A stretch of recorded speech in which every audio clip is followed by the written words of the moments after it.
भूर्भुवः स्वः तत्सवितुर्वरेण्यं भर्गो देवस्य धीमहि धियो यो नः प्रचोदयात्।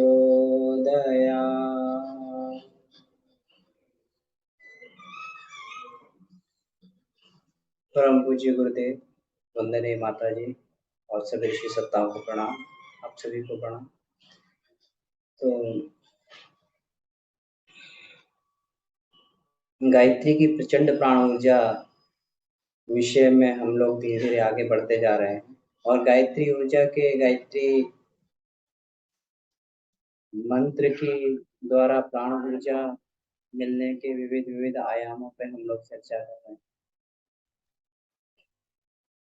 अभी तक हम लोगों ने यह देखा कि प्राण का जीवन में क्या महत्व होता है, प्राण का जागरण कैसे होता है, प्राण का संरक्षण कैसे होता है। इन महत्वपूर्ण तथ्यों पे हम लोगों ने चर्चा की। प्राण का अवगाहन कर लेना, प्राण को खींच लेना, उसको धारण करने से भी अधिक महत्वपूर्ण है उसका संरक्षण। उस प्राण को हम बचा सकते। प्राण साधनाएं बहुत सारी हैं, बहुत सारी साधनाएं ऐसी हैं। सावित्री साधना हो गई, तंत्र साधना हो गई, कुंडलिनी साधना हो गई। बहुत सारी साधनाएं ऐसी हैं जिनमें प्राण का अवगाहन, प्राण को खींचा जाता है, प्राण पर नियंत्रण स्थापित किया जाता है।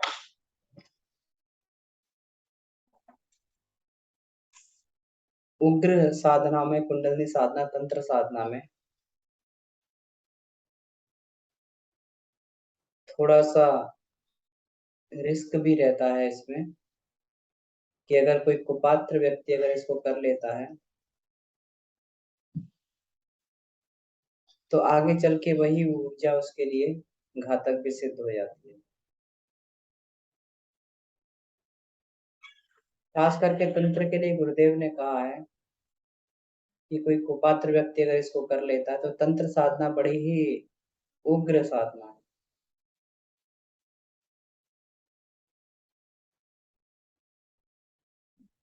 तंत्र की सिद्धि करने के बाद में भी ऐसा नहीं समझना चाहिए कि हमारी साधना पूरी हो गई, क्योंकि तंत्र साधना में भी जिन सूक्ष्म ग्रंथियों को उत्तेजित करके जिनको जागृत किया जाता है, जिनसे काम करवाया जाता है, उनको साथ में रखने की भी कठिन कष्ट साध्य शर्तें होती हैं। तो ऐसा नहीं मान लेना चाहिए तंत्र की सिद्धि हो गई उसके बाद में हमारे कर्तव्य की इति श्री हो गई। उसको साधने के लिए भी, उसको रखने के लिए भी कष्ट साध्य शर्तें होती हैं, क्योंकि यहाँ पर तंत्र में जबरन प्राकृतिक शक्ति पर आधिपत्य स्थापित किया जाता है। तंत्र में और सावित्री में दोनों ही तंत्र साधनाएं हैं, लेकिन इसमें ये फर्क होता है। सावित्री साधना में ये प्राण की साधना है, लेकिन उसमें माता की कृपा प्राप्त करके, माता को प्रसन्न करके प्राण ऊर्जा पे आधिपत्य प्राप्त किया जाता है।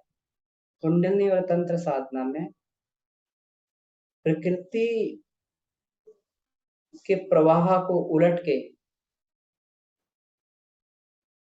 परमाणु के प्रवाह को उलट के उसकी शक्ति से संबंध स्थापित करके यह ऊर्जा प्राप्त की जाती है।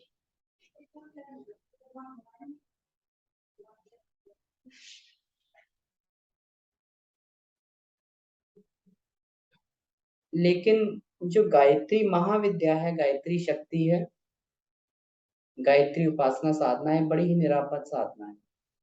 इसलिए प्रारंभ में गायत्री उपासना साधना के बारे में बोला जाता है, क्योंकि अगर उसमें प्राण का भी अर्जन किया जा रहा है तो प्राण ऊर्जा भी वो और कहीं खर्च नहीं होती है, साधक के आत्म कल्याण में खर्च हो जाती है। प्राण प्रक्रिया यहाँ पर भी है। हम लोग प्राणायाम करते हैं, परम पूज्य गुरुदेव ने पहले दिन से ही प्राण प्रक्रिया का क्रम हमारे साथ में जोड़ दिया। हम लोग षटकर्म करते हैं, षटकर्म में भी प्राणायाम करते हैं।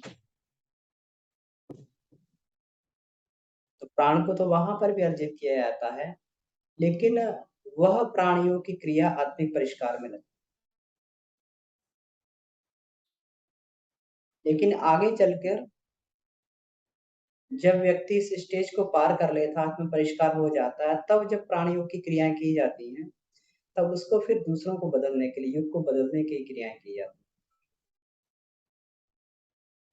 विश्वामित्र का सावित्री प्रयोग था, वो संसार को, युग को बदलने के लिए था। परम पूज्य गुरुदेव का जो सावित्री प्रयोग था, वो संसार को बदलने के लिए था। क्योंकि पूज्य गुरुदेव इसमें लिखते हैं कि जो भी साधक चाहता है कि अपने उद्धार के बाद में संसार का उद्धार किया जाए, तो उसको सावित्री प्रयोगों में सम्मिलित होना पड़ता है, उसको सावित्री के प्रयोग करने पड़ते हैं, तभी जाके वो जो है दुनिया के आमूलचूल ढांचे को परिवर्तित कर सकता है। तो गायत्री की ऊर्जा जहाँ परिष्कार में लगती है, सावित्री की ऊर्जा वहां पर युग को बदलने में, समय को बदलने के लिए वहां पर उपयोग की जाती है। इसलिए हर साधक को जिसकी इच्छा है कि युग निर्माण जैसे कार्य में अपनी भागीदारी रखे, तो उसको इस भूमिका में प्रवेश करना पड़ता है। लेकिन वो प्रवेश तभी मिलता है, और ये भी तभी संभव है जब वह गायत्री शक्ति ये समझ लेती है, गायत्री शक्ति ये जान लेती है कि साधक अपनी ऊर्जा को पचाने के लिए अब पूर्ण समर्थ हो चुका है। तो वही साधना उसकी फिर स्विचिंग के माध्यम से साधक के अंदर ऐसी ऐसी प्रेरणाएं उभरने लगती हैं कि वो अपने आप ही स्विच कर जाता है प्राणियों की साधनाओं पर। उसके अंदर इस तरीके की प्रेरणा आने लगती है कि प्राणियों की साधना पे स्विच कर जाए व्यक्ति। फिर मुद्रा बंध, प्राणायाम, कुंडलनी साधना इत्यादि की फ्रीक्वेंसी बढ़ा देता है, उसकी मात्रा बढ़ा देता है, और प्राण का अर्जन भी करता है।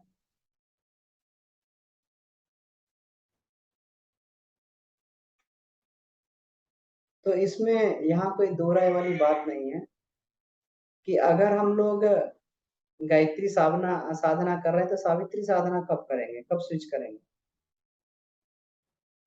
तो वो हमें इसकी चिंता की आवश्यकता नहीं है।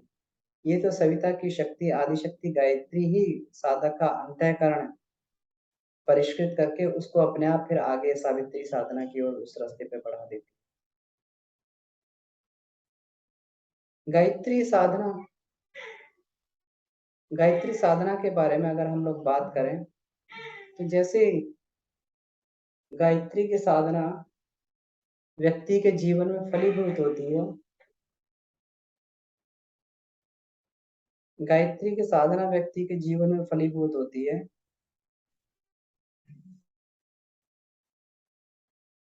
तो साधक को मालूम पड़ता है कि अंतरिक्ष से उसके ऊपर रिद्धियां सिद्धियां बरसने लगी, उसके दुख खत्म होते जा रहे हैं, उसके ऊपर कष्ट कठिनाई आनी बंद हो जाती है। तो इसमें युग ऋषि कहते हैं कि वो उपलब्धि यह नहीं कि उसके दुख और कष्ट खत्म हो गए, उसके अंदर प्राण ऊर्जा इतनी बढ़ गई है कि उनको झेलने की शक्ति उसके अंदर आ गई। एक छोटे बच्चे को एक छोटे बच्चे को जब इंजेक्शन लगवाने ले जाया जाता है तो बेतरह से वो होता है, जोर से चिल्ला चिल्ला कर होता है। लेकिन एक बड़ा व्यक्ति इंजेक्शन लगाने जाता है तो उसको इंजेक्शन लगाने के समय पीड़ा कम और आनंद ज्यादा आता है, क्योंकि उसे मालूम होता है कि ये एक बड़ी आधी व्याधि जो आने वाली है, उसको उस पर जो है ये मेरा सहयोग करने वाला है। मनस्थिति व्यक्ति की बदल जाती है। यही प्रश्न एक बार प्रजापति ब्रह्मा से देवताओं ने पूछा कि हे पितामह, आप कहते हैं कि गायत्री की उपासना करने से संसारिक सारे कष्ट दूर हो जाते हैं, उसे परलोक में भी सदगति और शांति प्राप्त होती है। लेकिन आपने उसे परिचय तो करवाया ना कि वो आदिशक्ति गायत्री है क्या? वो वरदान देने वाली गायत्री शक्ति है क्या? जिससे इस लोक के तो कष्ट दूर होते ही हैं,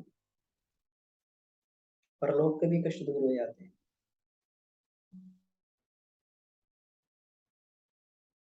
तो प्रजापति ब्रह्मा जी ने कहा कि देवताओं सुनो, गायत्री वरदान देवी सावित्री वेद मातरम, कि गायत्री ही जो गायत्री वरदान देती है, जो वरदान देने वाली शक्ति है, वही सविता देव की, सूर्य देव की सावित्री शक्ति।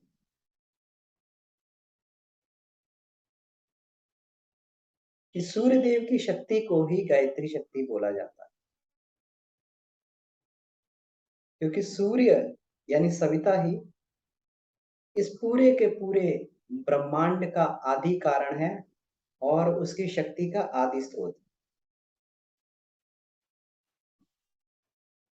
और उस सविता से ही जो उद्भासित शक्ति होती है, उसी के माध्यम से इस संसार में भौतिक और चैतन्य क्रियाकलाप चलते हैं।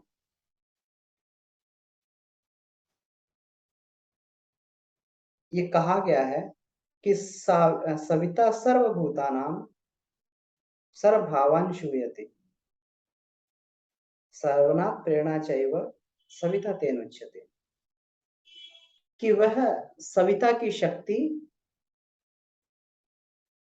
जितने भी स्थूल इस संसार में पदार्थ हैं, जितने भी स्थूल पदार्थ हैं इस संसार में, सविता सर्वभूतानाम, भूत का मतलब स्थूल पदार्थ, जितने भी सारे इस संसार में स्थूल पदार्थ हैं, उनकी शक्ति का आदि कारण भी सविता है। सर्वभावान सूयते, और वह सूक्ष्म जगत में भी भावना बनकर, सूक्ष्म जगत में भी भावना बनकर प्रेरित कर रही है।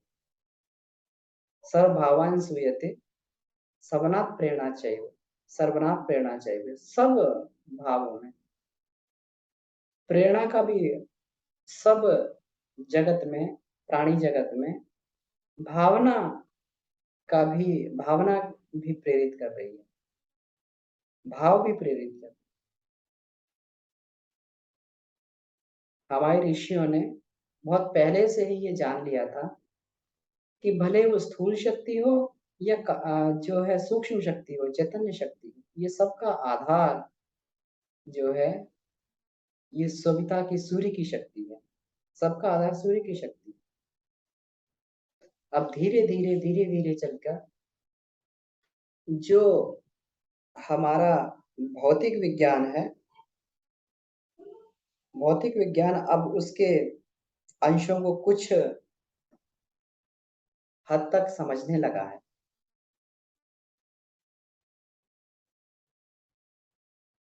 जबकि वो पूर्ण ज्ञान को हस्तगत करने में सफल नहीं हुआ है, बहुत कम अंश है। तो जिस ज्ञान को हमारे ऋषियों ने अपनी आत्मशक्ति के माध्यम से उसको आर पार का ज्ञान जान लिया था, एब्सोल्यूट का ज्ञान जान लिया था, उसको अभी भौतिक विज्ञान बहुत ही कम मात्रा में उसको जान सका है। लेकिन जितना जान चुका है, उतना भी आध्यात्मिक, हमारे ऋषियों द्वारा बताए गए आध्यात्मिक ज्ञान को प्रतिपादित प्रतिपादित करने के लिए, सिद्ध करने के लिए उतना ज्ञान भी बहुत आवश्यक है।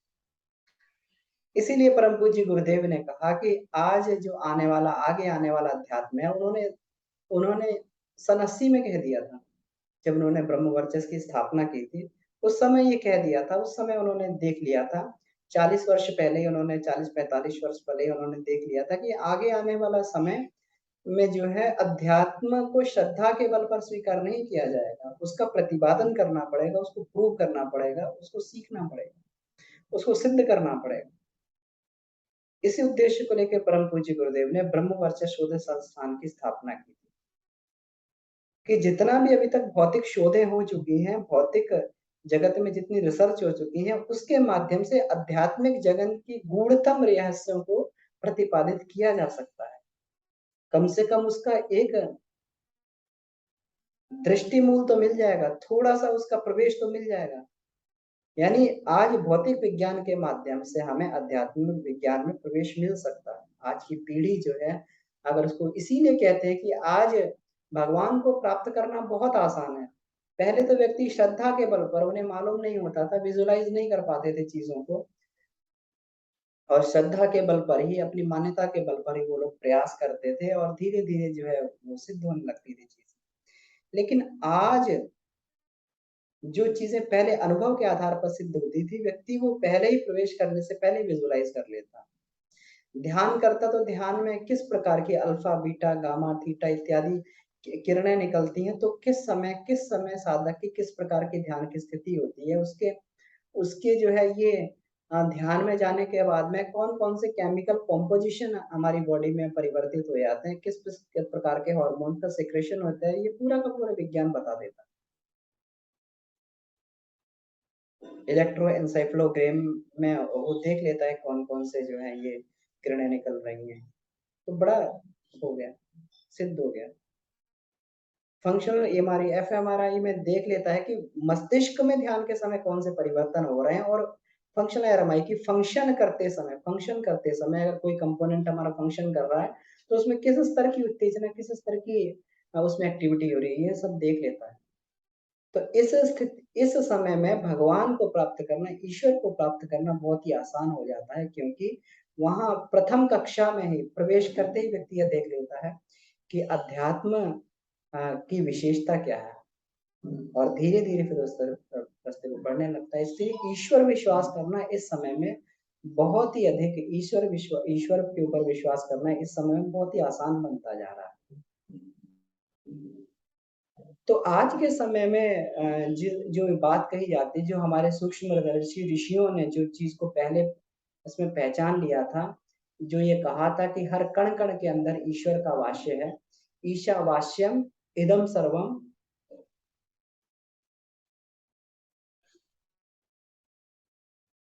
जगत्याम जगत, सर्वम जगत्याम जगत, यत किंचम जगत्याम, कि ये संसार का किंचित मात्र भी पार्टिकल है, उसमें भी ईश्वर का वास है। तेन त्यक्ताम भुंजिता मां कृता किम स्वधना। इसलिए ईश्वर द्वारा बचाए हुए इसलिए ईश्वर द्वारा बचाए हुए पदार्थ का भोग ही व्यक्ति को करना चाहिए, क्योंकि ये धन किसका है? हम लोग धन कमा लेते हैं, संसाधन जुटा लेते हैं और चाहते हैं कि पूरे के पूरे का भोग कर लें, लेकिन कितना बढ़िया इसमें कहा गया कि ईश्वर प्राप्ति का माध्यम है, जिस इस कण कण में ईश्वर को देखने का एक ही माध्यम है कि उसके द्वारा बचाए हुए पदार्थों का भोग कर लिया जाए, तो व्यक्ति धीरे धीरे उस रास्ते पे बढ़ने लगता है। परम पूज्य गुरुदेव ने ये कहा था कि ठीक है, हमारे पास इतना धन है, लेकिन फिर भी कहा था कि अध्यात्म जगत में प्रवेश द्वार जो है गरीबी ओढ़ने से चालू होता है। व्यक्ति को अपरिग्रही जीवन व्यतीत करना पड़ता है, जिसमें ये हमारे योग के इसमें जो 5 यम होते हैं, सत्य, अहिंसा, अस्त्य, ब्रह्मचर्य और अपरिग्रही जीवन जीना पड़ता। बिना अपरिग्रही जीवन जिए व्यक्ति अध्यात्म मार्ग पर प्रवेश नहीं कर सकता। यानी जिस प्रकार से हम लोग प्रसाद बनाते हैं, मीठा बनाते हैं, मीठा होता है, मिठाई होती है, और उस मिठाई को बांटने के बाद में जो प्रसाद रूप में हमें मिलता है, उसको जब हम ग्रहण करते हैं, उस भोजन को ग्रहण करते हैं, उस प्रसाद को ग्रहण करते हैं, तो असीम आनंद की स्वाद की प्राप्ति होती है। इसीलिए कहा जाता है कि प्रसाद जो है बड़ा ही स्वादिष्ट लगता है। क्यों? क्योंकि बांट के और जो बचा है फिर खाया गया है। और उसी मिठाई को एक ही व्यक्ति खा जाए तो फिर वो प्रसाद नहीं रहता है, वो व्यक्ति के लिए हानिकारक भी सिद्ध हो सकता है। जहां व्यक्ति की ये भावना बन जाती है कि सारे की सारी चीजों का मैं भोग कर लूं, तो वहां पर ईश्वर की कृपा फिर उसको प्राप्त नहीं हुई। तो जिस विज्ञान को हमारे ऋषियों ने पहले ही पहचान लिया था, ईशावास्यम इदम सर्वम यत किंचम जगत्याम जगत, कि इस संसार का किंचित मात्र भी पार्टिकल जो है वो ईश्वर की कृपा से ओतप्रोत है।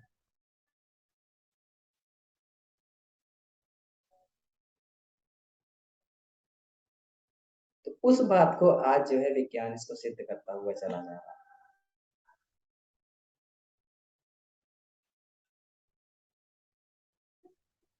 सूर्य के बारे में ये कहा जाता है, जिस सूर्य से हम ऊर्जा प्राप्त कर रहे हैं, आज विज्ञान उन परतों को खोलता हुआ चला जा रहा है। हमारे ऋषि कहते थे कि सूर्य से ही इस संसार में पूरी की पूरी ऊर्जा, जिसको हम लोग अभी ये कह रहे थे, सविता सर्वभूते सर्व सविता सर्वभूतानां सर्वभावेन भावान श्रूयते, कि ये पूरे के पूरे जितनी भी ऊर्जा है, जितने भी भूत है, उनका उनका जो है, जो ये प्रोसेस चल रही है, उनका जीवन मरण चल रहा है, पदार्थों का उनका बनना बिगड़ना चल रहा है, तो ये केवल और केवल सूर्य की ऊर्जा के द्वारा ही है। अब ये सूर्य की ऊर्जा आती कहाँ से? अब ये वैज्ञानिक इस चीज को सिद्ध कर चुके हैं। वैज्ञानिक इस चीज को सिद्ध कर चुके हैं। किस प्रकार से सिद्ध कर चुके हैं? उन्होंने देखा, वैज्ञानिकों ने देखा कि सूर्य जो है, जो उसमें प्रोसेस चल रहा है सूर्य का, अब सूर्य का जो प्रोसेस चल रहा है, सूर्य कहते हैं प्रति सेकंड 400 सेप्टिलियन वाट, 400 सेप्टिलियन किलो वाट की ऊर्जा का प्रोडक्शन करता है, उत्पादन करता है। 400 सेप्टिलियन, 400 सेप्टिलियन का मतलब हो गया कि 4 के पीछे 23 जीरो लगा दिए जाए, 4 के पीछे 23 जीरो लगा दिए, उतने किलोवाट प्रति सेकंड। इतना इतना जबरदस्त ऊर्जा सूर्य पैदा कर रहा है। जबकि अगर ये देखा जाए तो हमारे घरों में हमारे कनेक्शन कितने होते हैं? 2 किलोवाट का कनेक्शन होता है, 1 किलोवाट का। 2 किलोवाट में व्यक्ति के एसी भी चल जाते हैं। 3 किलोवाट के कॉमर्शियल होता है, 5 किलोवाट का कनेक्शन हो जाता है, जिसमें व्यक्ति की इंडस्ट्री, छोटी मोटी इंडस्ट्रीज भी चल जाती है। 1 किलोवाट, 2 किलोवाट के कनेक्शन में पूरी की पूरी घर की सारी ये हमारी ये हो जाती है, घर चल जाते हैं। और सूर्य 1 सेकंड में कितना प्रोडक्शन कर रहा है, इतनी ऊर्जा पैदा कर रहा है। लेकिन उसकी ऊर्जा, ऐसा नहीं कि उसकी ऊर्जा सारी की सारी जो है पूरी धरती पे प्राप्त हो जाती है। उसकी ऊर्जा जो है सारा का सारा ये पृथ्वीवासी प्राप्त कर लेते हैं।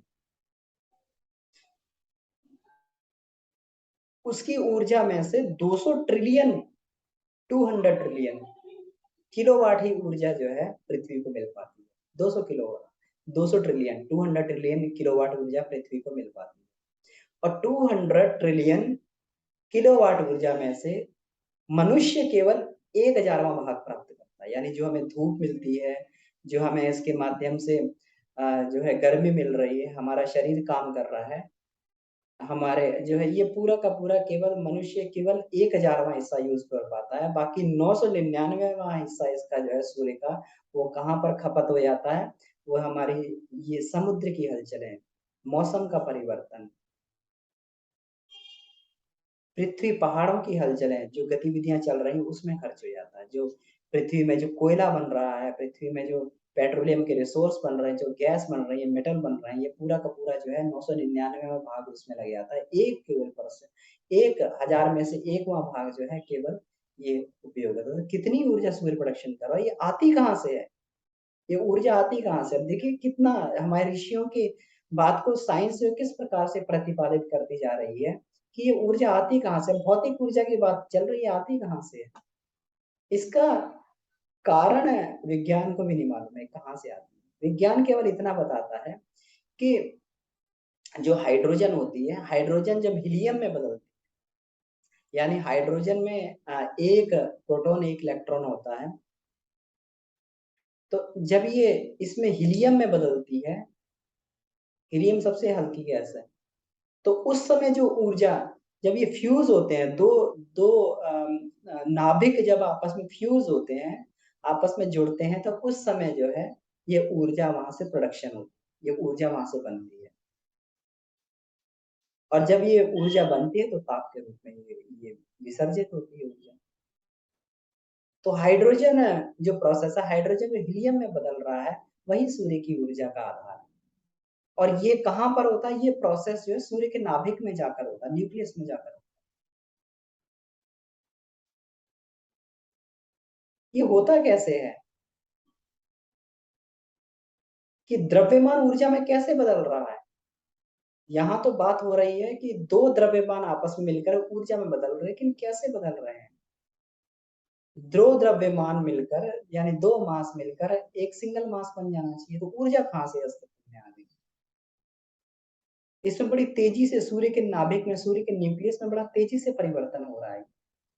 और वहां पर इस तरीके की हलचल होती है जिस प्रकार से एक बड़ी नहर से छोटी नहर को नाली के माध्यम से जोड़ दिया जाता है, और जहां पर नाली गिरती है वहां पर जो है उस नहर में बड़ी तेजी से उसके पृष्ठ भाग में और उसके जो है ये जो है पीठ वाले भाग में बड़ी तेजी से उसमें हलचल होती हुई दिखाई देती है। तो इसी तरीके से वैज्ञानिकों ने कहा कि सूर्य के न्यूक्लियस में, सूर्य की नाभि में बड़ी तेजी से हलचल चल रही है। ऐसा लग रहा है कि जो हमारी स्पाइरल वे, जो हमारी आकाश गंगा है, जो मिल्की वे है हमारी, स्पाइरल है, उसमें पता नहीं कौन से अज्ञात तारे से आकर सूर्य के न्यूक्लियस में आकर वो प्राण ऊर्जा गिर रही है। वही वही सूर्य की ऊर्जा का माध्यम है, जिसको हमारे गायत्री मंत्र में तत्सवितु की बात कही गई है, उस सविता को, जो इस सूर्य की प्राण ऊर्जा का भी आधार है। तो हम किससे जुड़ रहे हैं? हम वो सविता से जुड़ रहे हैं जो इस सूर्य की भी प्राण ऊर्जा का आधार है। तत्सवितु वरेण्यम, उस सविता को वर्ण करते हैं। तो ये पता नहीं, वैज्ञानिक भी कहते हैं पता नहीं कौन से तारे से आकर, कौन सा तारा जो है उससे आकर इसमें आकर सूर्य में ये गिरती है, और जिस तारे से आ रही है उसका भी ओरिजिन कहाँ से, उसमें ऊर्जा कहाँ से आ रही है, ये पता नहीं।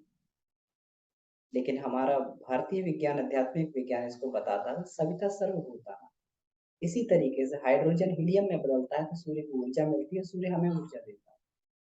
लेकिन दो द्रव्यमान जोड़ने से ऊर्जा कहाँ से अस्तित्व में आ गई? हम दो चीजों को मिलाते हैं, हम दोनों एक एक किलो, हमारे पास अगर पदार्थ है, एक एक किलो पदार्थ को अगर मिला दिया जाए तो 2 किलो पदार्थ बनना चाहिए, लेकिन 2 किलो पदार्थ बनता नहीं है उस हाइड्रोजन से हीलियम की स्थिति बदलने में। इसमें एक इक्वेशन गुरुदेव ने इसी चैप्टर में दिया है, तो मैं इक्वेशन बता देता हूँ इसमें जो है, इसको मैंने नोट करके अपने नोट्स में रखा हुआ है कि उस इक्वेशन को, ये क्या होता है कि द्रव्यमान जो ये न्यूक्लियस में जो न्यूट्रॉन प्रोटॉन का द्रव्यमान मान होता है, इसको नापने के लिए जिस प्रकार से हम लोग ग्राम और किलोग्राम का उपयोग करते हैं, इसको एएमयू बोला जाता है, ऑंगस्ट्रॉम यूनिट बोलते हैं। उनका मास को ऑंगस्ट्रॉम यूनिट में नापा जाता है।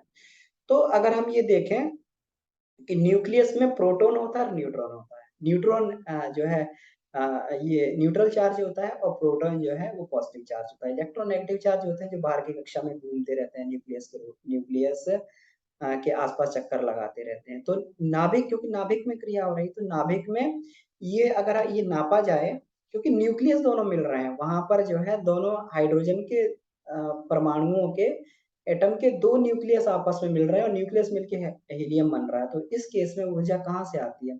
तो ये कहा गया है कि जब ये दोनों मिलते हैं, तो अब इसमें ये कहा गया कि एक प्रोटॉन का जो द्रव्यमान होता है वो 1.007277 होता है। एक प्रोटॉन का द्रव्यमान इतने आर्मस्ट्रांग यूनिट होता है। साइंस की बात है, क्योंकि हम लोग साइंस की बात कर रहे हैं, तो थोड़ा सा साइंस की टर्म्स को भी इसमें समझने का प्रयास करते हैं। और न्यूट्रॉन का जो द्रव्यमान होता है वो 1.008665 होता है, यानी 1.00865 आर्मस्ट्रांग यूनिट होता है।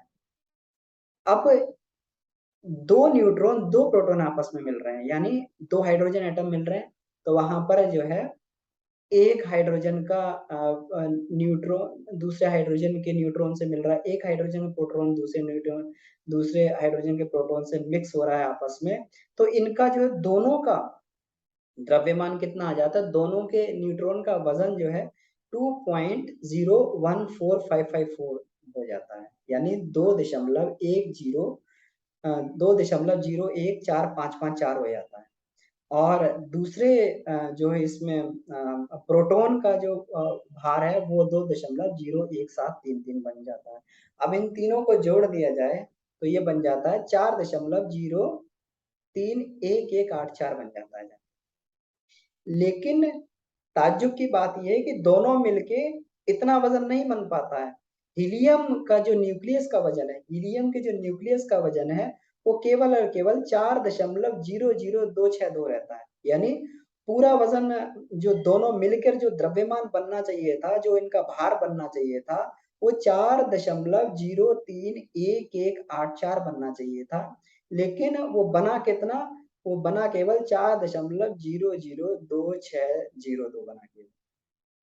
तो बाकी का कहाँ चला गया, बाकी के द्रव्यमान जिसको हम लोग इसमें ये लॉस बोलते हैं, बाकी का मान जिसको डेल्टा एम बोला जाता है, डेल्टा एम का चला गया, इसी को बाइंडिंग एनर्जी बोलते हैं। इसी को जो है परमाणु के अंदर की परमाणु नाभिक को जोड़ने वाली ऊर्जा इसी को बोला जाता है। और यही ऊर्जा को जब दोनों को जोड़ दिया जाता है तो यही ऊर्जा जो उसमें से निकलती है पदार्थ में से, यही हमारे यही ऊर्जा जो ये बोला गया है, ये 0.02928 का जो डिफरेंस है, इसी को जो है ये मास और एनर्जी का आधार है, जिसको रिलेशनशिप बोलते हैं, मास और एनर्जी का रिलेशनशिप। यही जो है ये मास का लॉस होके और एनर्जी में बदल जाता है। यानी इस स्थिति को सबसे पहले आइंस्टाइन ने बताया कि मास और एनर्जी का रिलेशनशिप किस प्रकार से होता है, मास किस प्रकार से, यानी द्रव्यमान किस प्रकार से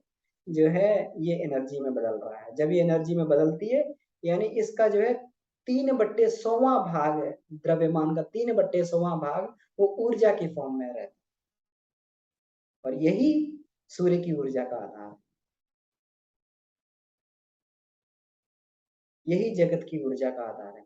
और जब इसको जब ये किया जाता है, जब इनको ब्रेक भी किया जाता है, जिसको हम लोग नाभिकीय संलयन या नाभिकीय विखंडन कहते हैं, तो ये ऊर्जा धीरे धीरे जब ये फ्री होती है तो बहुत सारे टूटती है। जब ये ऊर्जा फ्री होती है तो एक सेकंड के कितने करोड़ों में भाग में ये ऊर्जा विस्फोट की तरीके से हो जाती है। तो हम लोग जिस पदार्थ की ऊर्जा को हम लोग जो है उसको अलग तरीके से उसको जलाकर या इत्यादि माध्यम से प्राप्त कर रहे हैं, जब उसके न्यूक्लियस को तोड़ा जाता है तो उसमें से न्यूक्लियस में से इतनी ऊर्जा निकलती है, न्यूक्लियस में से इतनी ऊर्जा निकलती है कि वो जो एक विस्फोट का रूप धारण कर लेती है। एक एक छोटे से संतरे जितने अगर यूरेनियम को ले लिया जाए और उसको इसमें नाभिकीय विखंडन का इसमें ये किया जाए, न्यूक्लियर फिशन किया जाए तो कितने दिनों तक पूरे यूएस को ऊर्जा दी जा सकती है, इतनी ऊर्जा। मतलब छोटे संतरे जितने भाग को अगर तोड़ दिया जाए तो इसका मतलब क्या हुआ कि एक छोटे से छोटे परमाणु को जो है ये बनाने वाली उसके अंदर नाभिक में इतनी ऊर्जा विद्यमान है कि जिसका जो अथाह ऊर्जा, जिसके बारे में अंदाजा नहीं लगाया जा सकता। इसी ऊर्जा को हमारे ऋषियों ने उसको साक्षात्कार किया और वहां पर उस ऊर्जा से, जैसे हम तंत्र वाली बात कर रहे थे, यानी मन की भी इतनी ऊर्जा होती है। प्रकाश की जहां पर ये बात की जाती है 1,86,000 माइल्स पर सेकंड की उसकी प्रकाश की जो रफ्तार होती है, इसी ने E is equal to M C square ये बनाया गया। E is equal to M C square, E का मतलब जो बाइंडिंग ऊर्जा है हमारी, आइंस्टीन का जो इसने बनाया बाइंडिंग ऊर्जा, जो पदार्थ को जोड़े हुए है। तो 1,86,000 जो ये माइल प्रति सेकंड की रफ्तार जो प्रकाश की होती है, इससे भी अधिक रफ्तार मन की होती है। इसीलिए हम लोग जो है क्षण मात्र में कहीं पर भी संसार में पहुंच जाते हैं। क्यों? क्योंकि मन के अंदर इतनी प्रचंड शक्ति है, प्रचंड वेग है। आप ये देखिए कि किसी भी कार को अगर हम लोग दौड़ाते हैं तो कितनी ऊर्जा की उसको आवश्यकता पड़ती है, उसको कितना एक्सेलरेट करना पड़ता है। जब एक्सेलरेटर को दबाते हैं तो उसको फ्यूल अधिक दिया जाता है। यानी एक कार को अगर 100 किलोमीटर प्रति घंटे की रफ्तार से, 150 किलोमीटर प्रति घंटे की रफ्तार से, 200 किलोमीटर प्रति घंटे की रफ्तार से अगर उसको भगाना होता है, मर्सिडीज इत्यादि की जो ये होती हैं, ये गाड़ियां होती हैं मर्सिडीज की, तो मर्सिडीज की गाड़ियां जो है ये 200 किलोमीटर, 250 किलोमीटर तक भागती हैं, प्रति घंटे की रफ्तार से भागती हैं। सेकंड की बात नहीं हो रही, 200 250। और फ्यूल कितना खा जाती है? 1 लीटर में केवल 4 किलोमीटर भाग, 5 किलोमीटर भागती है, इतना माइलेज होता है उसका मात्र।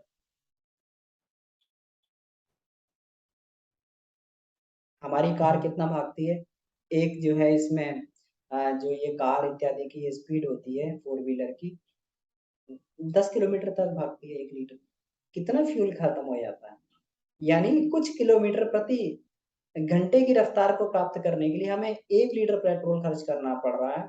तो मन की इतनी गति है तो मन की ऊर्जा कितनी ऊर्जा, मन कितना वो प्रचंडवान होगा। क्योंकि इसीलिए मन की ट्यूनिंग पदार्थ के साथ में बैठ जाती है। तंत्र साधना में यही किया जाता है।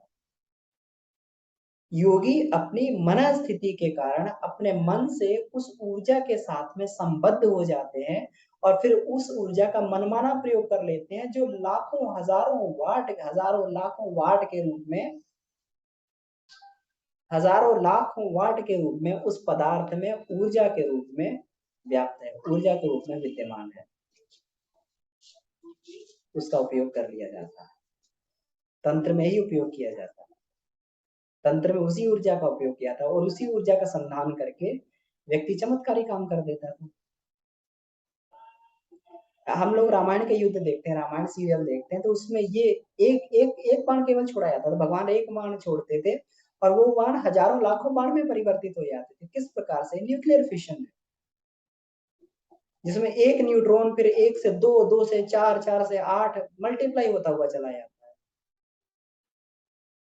डबल डबल होता हुआ चला जाता है। 8 से 16, 16 से 32, इस प्रकार से मल्टीप्लाई होता है।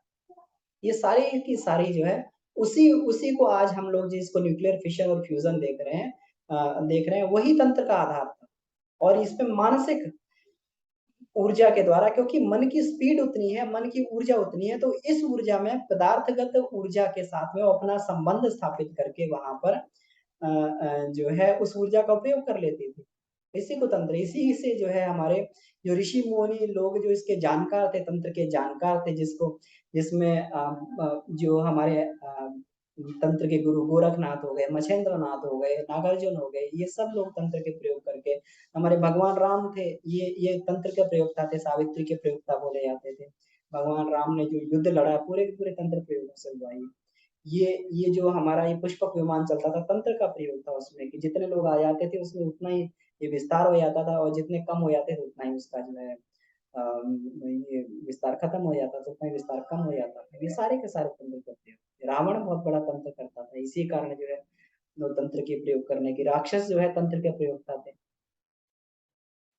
लेकिन उसका जो है सही उपयोग करता नहीं।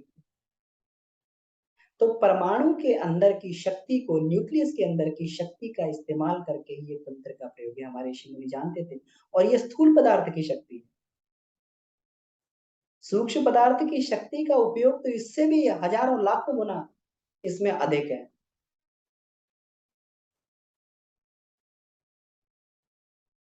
महर्षि रमण, महर्षि अरविंद, स्वामी रामकृष्ण परमहंस का बहुत बड़ा हिस्सा था, का बहुत बड़ा योगदान था भारत को स्वतंत्रता दिलवाने में।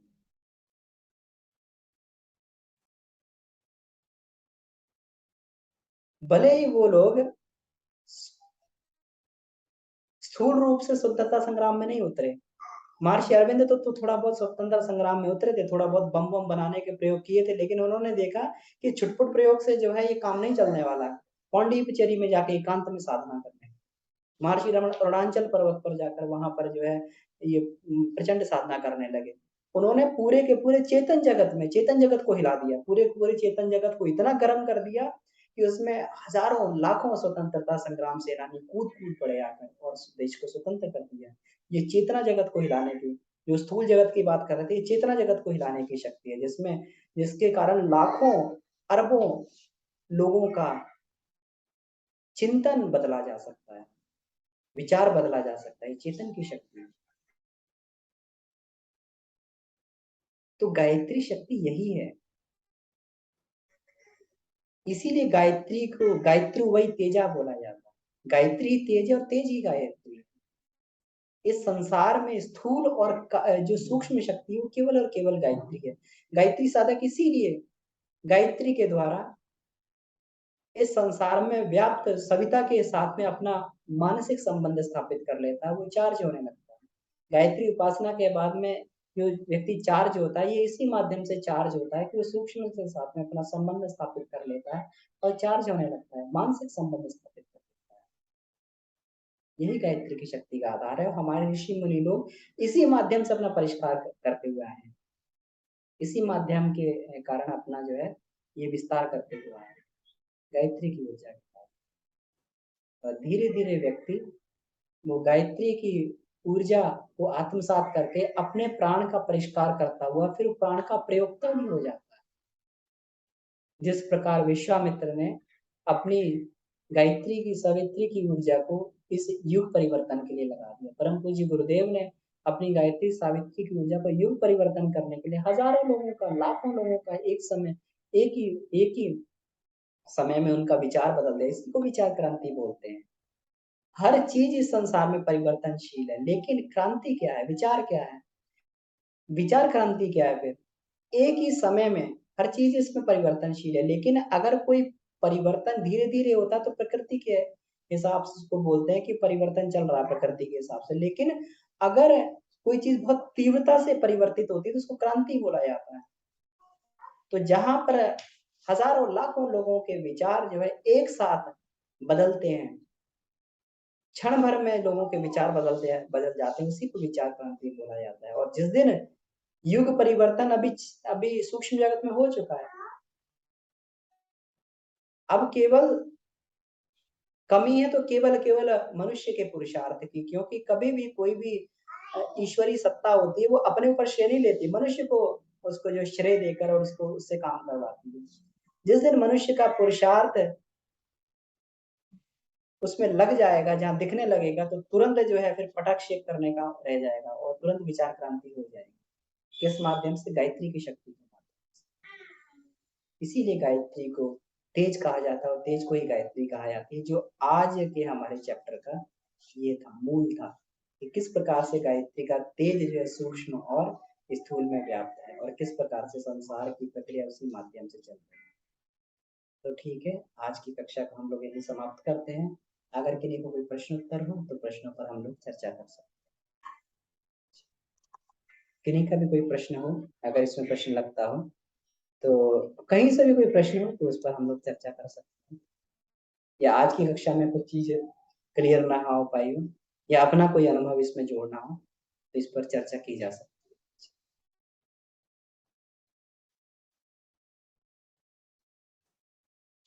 इसका साइंटिफिक एक्सप्लेनेशन परम पूज्य गुरुदेव ने इसमें गायत्री महाविज्ञान के गायत्री की प्रचंड प्राण ऊर्जा में तेज ही गायत्री है, गायत्री ही तेज है, इसमें साइंटिफिक एक्सप्लेनेशन गुरुदेव ने किया हुआ है। पूरी की पूरी उन्होंने एटॉमिक फिजिक्स को गुरुदेव ने समझा दिया। जब ये एटॉमिक और कॉस्मिक फिजिक्स जो है व्यक्ति एडवांस में जाके पढ़ता है, एडवांस लेवल में, एडवांस साइंस में जाके, ग्रेजुएशन में, पोस्ट ग्रेजुएशन में पढ़ता है जाके। अब हम पूज्य गुरुदेव कितना थे, मात्र चौथी क्लास पास थे और इतनी बड़ी बड़ी उन्होंने शोधें करके रख दी, इतनी इतनी उच्च स्तरीय उन्होंने आज की पदार्थ विज्ञान को भी आत्मसात कर दिया। यही गायत्री उपासक की शक्ति हुई। तो इसका चिंतन है, मनन इसका जय गुरुदेव के साहित्य से हम लोग कर सकते हैं। तो किन्हीं कोई प्रश्न बनता हो तो उसको पूछा जा सकता है, और अगर नहीं प्रश्न बन रहा है तो इस कक्षा को हम लोग यहीं समाप्त भी कर सकते हैं। भैया प्रणाम। जी भैया प्रणाम। नितिन भैया आपने जैसे कि अभी सूर्य के विषय में जो बताया अभी ना, कि उसमें जैसे जो ऊर्जा का जो जो स्रोत है, जैसे जो हाइड्रोजन हीलियम में कन्वर्ट हुआ, तो वो ऊर्जा तो हम ये समझ सकते हैं कि जो जो स्थूल ऊर्जा है, जो हीट के रूप में, जो हमें हीट और लाइट के रूप में जो मिली, तो ये ऊर्जा है। इसके अलावा जो जैसे कि हम जो है सूर्य को जो प्राणों का भी जो है भंडार मानते हैं, और इससे जो है प्राण ऊर्जा भी जो है निरंतर हमें जो है सूक्ष्म रूप में मिलती है, जिससे पेड़ पौधे और सब जो ग्रह भी हैं वो सब भी उसे ग्रहण करते हैं। तो उसका आधार हम क्या सूर्य की आत्मा को मानना चाहिए हमें? हाँ बिल्कुल, सविता देवता को, सूर्य की आत्मा सविता देवता ही है।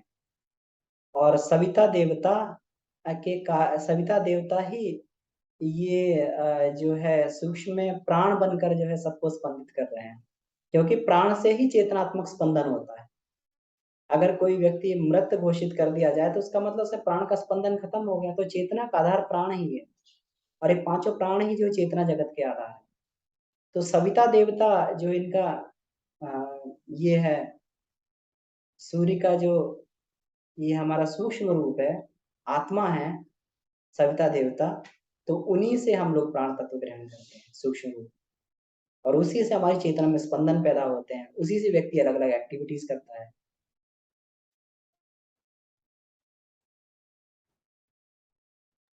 जी जी भैया, ठीक है भैया, थैंक यू। जी भैया, धन्यवाद।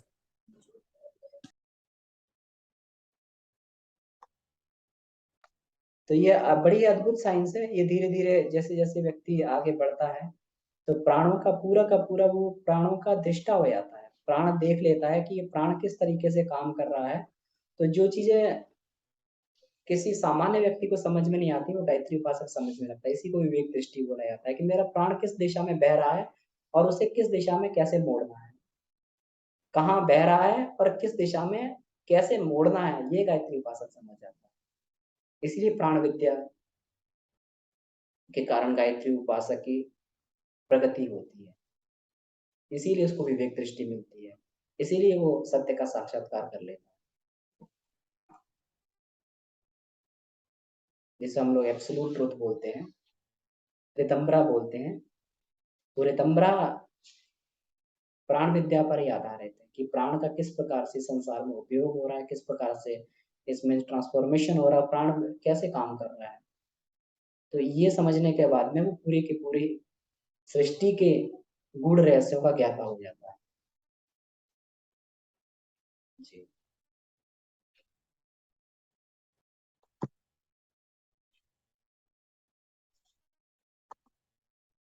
और किन्हीं का कोई प्रश्न, डाउट हो या अनुभव बताना हो, तो अभी समय अपने पास बाकी है, तो उसको चर्चा की जा सकती है। और साथ में गुरुदेव का ये जो इसमें वांग्मय है, ये वाला चैप्टर इस स्वाध्याय किया जा सकता है। वांग्मय नंबर 9, गायत्री महाविद्या का तत्व दर्शन। इसमें ये पूरा दिया हुआ है, गायत्री के प्रचंड प्राण ऊर्जा। और जो आज का चैप्टर था, गायत्री ही तेज है, तेज ही गायत्री है, तो इसका स्वाध्याय किया जा सकता है।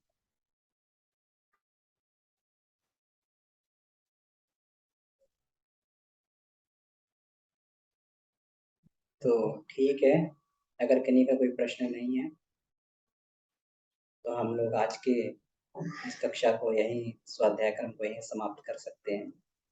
सभी ऋषिदाताओं से धन्यवाद करते हुए, आइए उनकी अनुपम विधा से हम लोग परिचित हो रहे हैं, तो ये बहुत ही उनका ये है, उनका बड़ा हम लोगों के ऊपर उपकार है। तो इसलिए आइए उनको धन्यवाद करते हुए आज का कक्षा को यहाँ समाप्त करते हैं।